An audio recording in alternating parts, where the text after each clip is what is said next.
امام اعظم ابو حنیفہ رحمۃ اللہ علیہ عالم حقوق العباد کا چھوٹی چھوٹی، آپ کے شاگردوں میں سے کسی کے چہرے پہ شکن آتا تو 20 بار پوچھتے کوئی پریشانی ہے میرے بیٹے کو، کیا ہو گیا؟ ساری زندگی سایہ دار شجر کی طرح گزاری، ساری زندگی شاگردوں پر مریدوں پر محبت کا سائبان رہا، ٹھنڈی چھاؤں رہی امام صاحب کی۔ امام اعظم ابو حنیفہ رحمۃ اللہ تعالی علیہ گلی سے گزر رہے تھے، لکڑی کے جوتے پہنا کرتے تھے، کھڑاؤں۔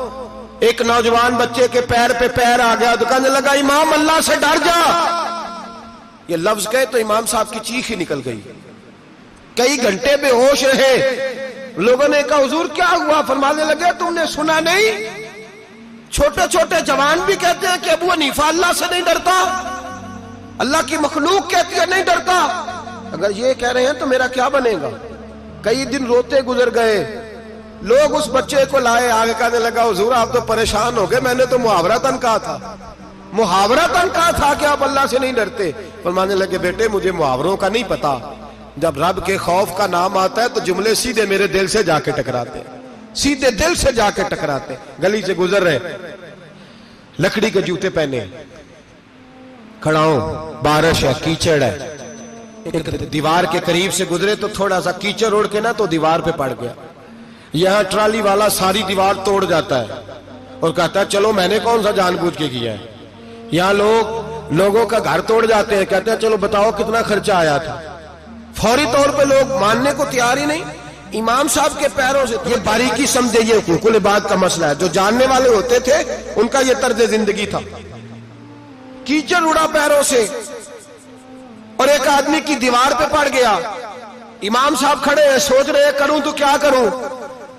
شاگرد ساتھ ہے، حضرت جی کیا پریشانی ہے؟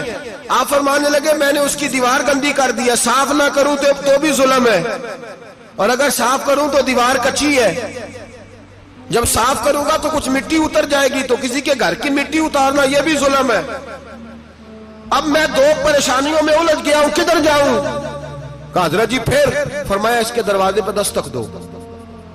دروازے پہ دستک دی تو جو بندہ باہر آیا وہ مجوسی تھا، آگ کی پوجا کرنے والا تھا۔ امام صاحب کہنے لگے مجھے جانتے ہو؟ کہنے لگے حضور سارا کوفہ جانتا ہے، سارا بغداد جانتا ہے، ساری دنیا جانتی ہے آپ مسلمانوں کے امام ہیں، لوگ جانتے۔ آپ نے فرمایا یار مجھ سے غلطی ہو گئی ہے۔ وہ کیا؟ آپ فرمانے لگے میں اپنے انداز میں گزر رہا تھا، بوڑھا آدمی ہوں، خیال نہیں آیا، تھوڑا کیچڑ اڑ کے تیری دیوار پہ لگ گیا ہے۔ میرے بھائی یہ کوئی فرشتے تھوڑی تھے، یہی زمین پہ بسنے والے لوگ تھے، احتیاط والے لوگ تھے۔ ہم لوگوں نے پتہ نہیں اپنا مزاج اتنا سخت کیوں بنا لیا ہے، کتنے لوگوں کو لتاڑ کے، کتنی پگڑیاں اچھال کے، کتنے حقوق العباد ضائع کر کے بھی ہم اسی طرح کے مطمئن ہیں۔ کہاں سے تسلی لاتے ہیں ہم؟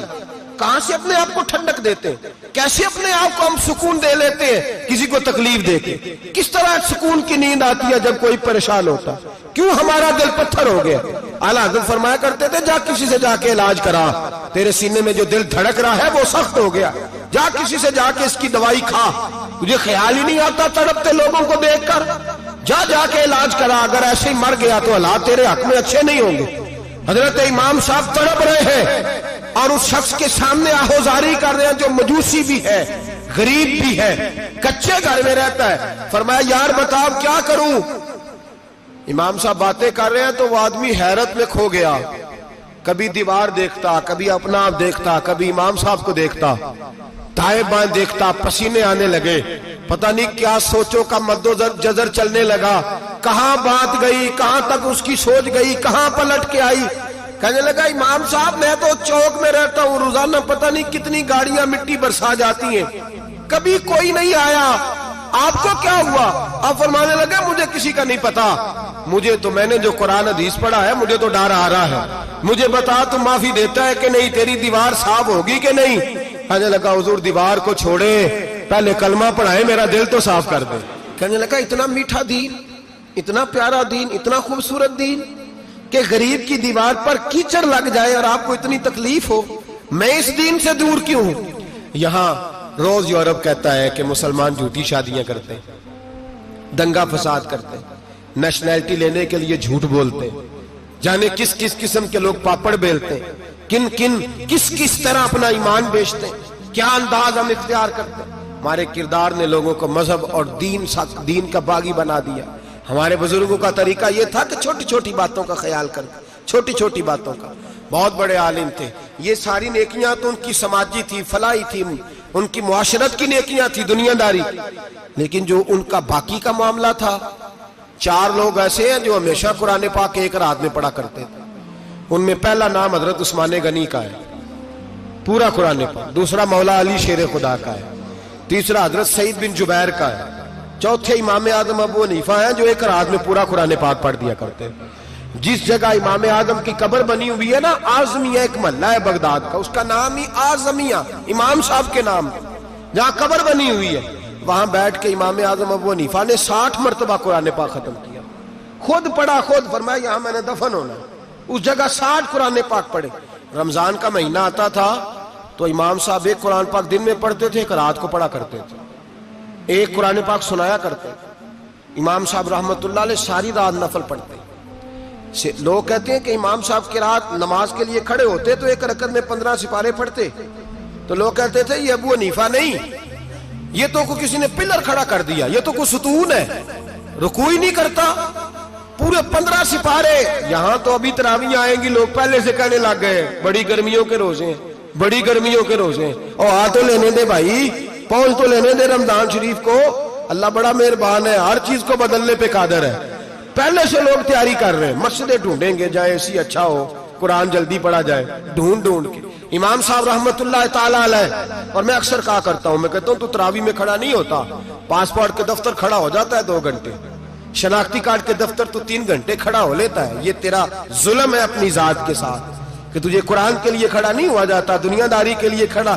وہ پروجیکٹر کرانے جائے تو چاہے تجھے 4 گھنٹے لائن میں کھڑا ہونا پڑے, وہاں تو کھڑا ہو لیتا ہے. اللہ سے ڈر, اپنی تھوڑی سی دنیا داری کے لیے سارا کچھ کر لیتا ہے. حضرت امام صاحب رحمت اللہ تعالیٰ علیہ تقوی اور طہارت کے پہاڑ 55 حج کیے امام اعظم نے. کتنے؟ 55 حج فرمائے. حج ایک مشقت والا کام ہے, جدوجہد والا کام ہے.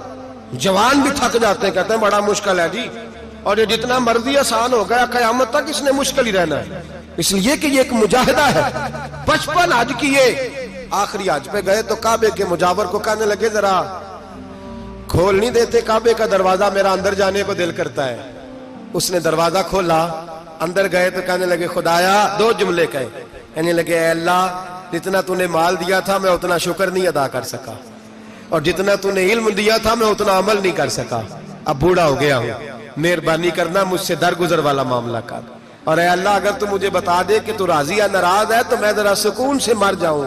کہتے ہیں کعبے کی دیواروں سے آواز آنے لگی, ابو حنیفہ تیرا رب تجھ سے بڑا راضی ہے. داتا گنج بخش علی اجمیری جیسا بابا 1000 سال پہلے لکھ کے گئے کشف الماجوب میں, داتا صاحب نے لکھا ہے 1000 سال پہلے کشف الماجوب میں.